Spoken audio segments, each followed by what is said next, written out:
मनुष्य जीव हा जीवाचं रक्षण का करू शकत नाही, त्याचं कारण आहे अगोदर स्वतःला जमलं पाहिजे तर लोकांना सांगावं.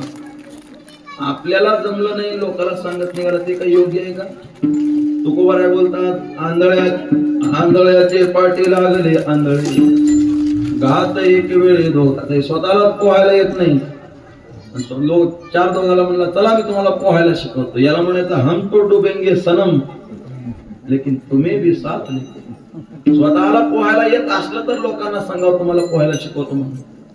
अमृताची गोडी पुढीला सांगसी, आणि आपण उपवाशी मरून या स्वतःच्या घरात पाणी प्यायला नाही आणि लोकांना अमृताचं ज्ञान सांगतो. अमृत असं आहे, अमृत तसं आहे, पिल्यावर माणूस अमर होतो, पण तुला प्यायला पाणी नाही ना, याची वाट काय? ज्ञानोबराय बोलता संसारिक मनुष्य संसारिकाचं दुःख दूर करू शकत नाही का? कारण तो स्वतः दुःखी आहे.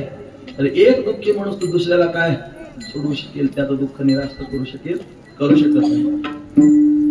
आमचे ज्ञानोबराय बोलतात, ना तरी राणी दुःखिया दुःखी भेटले. एक मनुष्य जरा थंडीचा त्रास होत होता आणि थंडीचा त्रास होत होता म्हणून एककडे गेला. त्याला म्हणला मला काही पांघरायला आहे का द्या. ते म्हणला तुम्हाला काही कळतं का? म्हणला माझ्या अंगावर कपडा नाही म्हणला साधा, तुम्हाला पांघरायला मागता. याला म्हणायचं उघड्यापाशी रातभर हेवा नाही. स्वतः दुःखामध्ये जो जीव आहे तो स्वतः दुःखात असताना दुसऱ्याच्या दुःखातून निरसन काय करू शकणार आहे? म्हणून जगामध्ये दुःख दूर करण्याकरता एकच सामर्थ्यवान आहे, तो म्हणजे माझा प्रभू रामचंद्र.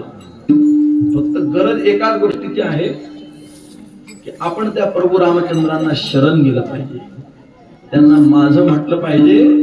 ज्या जगातील जीवांना, ज्या नातेगोत्यांना, ज्या संबंधी लोकांना आपण आपलं म्हणतो, पण खऱ्या अर्थानं त्यामधलं कुणीही आपलं नाही, देव एकच आपला आहे.